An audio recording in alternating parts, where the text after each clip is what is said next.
1992. U.S. President George H.W. Bush walks into a supermarket in Florida, staring at a barcode scanner, and asks, puzzled, "Is this how you check out?" This moment was recorded by the New York Times, becoming a metaphor for an era. A man who had commanded the Gulf War and led the victory in the Cold War could not understand a technology used daily by housewives. And at that very moment, America was quietly slipping into a silent revolution, not driven by guns, but by code, not fueled by oil, but by data. The name of this revolution? The Internet. 1993. Tim Berners-Lee made the World Wide Web freely available to all humanity. Originally a tool for scientists, this technology began reshaping the nation's economic structure within just a few years. By 2025, the Internet had deeply penetrated the American economy.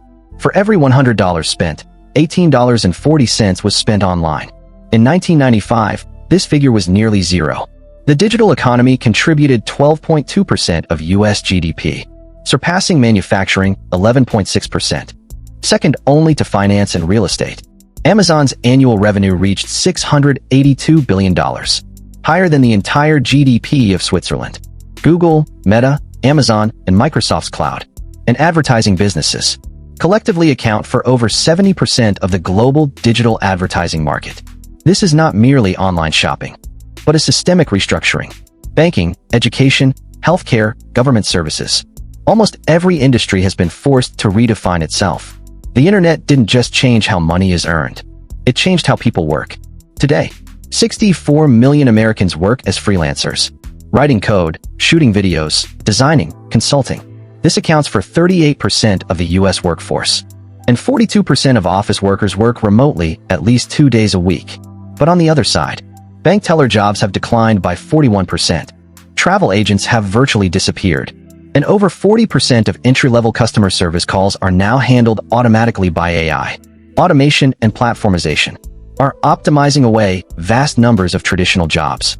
This isn't a crisis, but the pain of transformation. As economist Schumpeter said, the essence of capitalism is creative destruction. Every technological revolution kills off a generation of old professions, while birthing new ones. The question is, are we prepared to ensure everyone can board this train? The Internet didn't just change industries. It reshaped the way innovation happens. Before the 1990s, technological innovation primarily came from corporate labs or military projects. In the Internet era, innovation became decentralized, grassroots, and capital-driven. Netscape went public just 15 months after founding, igniting the dot-com boom. Yahoo, eBay, Amazon emerged from university garages to go global. Venture capital funding surged from $5 billion in 1995 to $320 billion in 2025. Silicon Valley developed a unique innovation ecosystem. Idea funding rapid iteration IPO or acquisition. This model enabled the U.S. to lead most major technological breakthroughs over the past 30 years. Search engines, social networks, cloud computing, mobile payments, AI large models. But it also brought side effects. An obsession with growth over profitability. Faith in traffic over value. So the bubble came. In 1999, AOL acquired Time Warner at a $165 billion valuation, the largest merger in U.S. history at the time. AOL used its inflated stock price to exchange for Time Warner's tangible assets. What happened? Broadband replaced dial-up. AOL users fled. Its stock price collapsed by 99% within 3 years, wiping out nearly $198 billion in market value. In 2000, the Nasdaq index plummeted from 5,048 to 1,114 points, a drop of over 75%. Pets.com, Webvan, Cosmo. Countless companies vanished overnight. On the surface, this was a tragedy of greed. But beneath it, this was a massive social experiment. Capitalism's harsh logic is, use 99 mistakes to filter out one truth. Without Netscape's failure, there would be no open competition among browsers.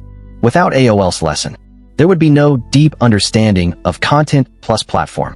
Without the bubble's burst, Google, Amazon, and eBay would not have emerged triumphant. Bubbles are wasteful, but sometimes, waste is the fuel of progress. By 2025, Americans spend an average of 7 hours and 12 minutes daily on digital screens, more than they spend sleeping. We no longer buy things, we subscribe to life. Netflix, Spotify, Office 365, Amazon Prime. The average household spends $95 monthly on these. Now a basic cost of modern life. Gaming is no longer just entertainment. 62% of Americans play video games. Some host virtual concerts in Roblox. Others live stream to earn money on TikTok. The boundary between reality and the virtual has long been blurred. Heidegger once warned, technology is not merely a means, it is a way of revealing the world. When all our behaviors are recorded, analyzed, and predicted, are we in control of our lives? Or are we being guided by algorithms into believing we are in control? Even more troubling, only 68% of rural households have high-speed broadband. Over half of seniors aged 65 and above cannot use the healthcare website. Low-income groups may not even own a smartphone. The digital divide is evolving into an opportunity gap. Those who cannot go online are being systematically marginalized in education, healthcare, and employment. In the face of technology, equality does not exist. The measure of a civilization is not how far the fastest can run, but whether the slowest are forgotten. Bush couldn't understand the barcode scanner because he belonged to the physical world. We, however, belong to the digital world. But don't forget, technology should serve humans, not dominate them. 30 years of the internet is not an end, but a beginning. It has taught us. Innovation needs passion, but also clarity. Progress needs speed, but also fairness. The future belongs to technology, but meaning belongs to humanity. Today, we stand at the threshold of AI, the metaverse, and quantum computing. The next bubble is already brewing. History doesn't repeat itself, but it rhymes. The real challenge is not how powerful the technology is, but how clear-headed we remain. Next time you pick up your phone, ask yourself, am I actively using it? Or is it quietly controlling me?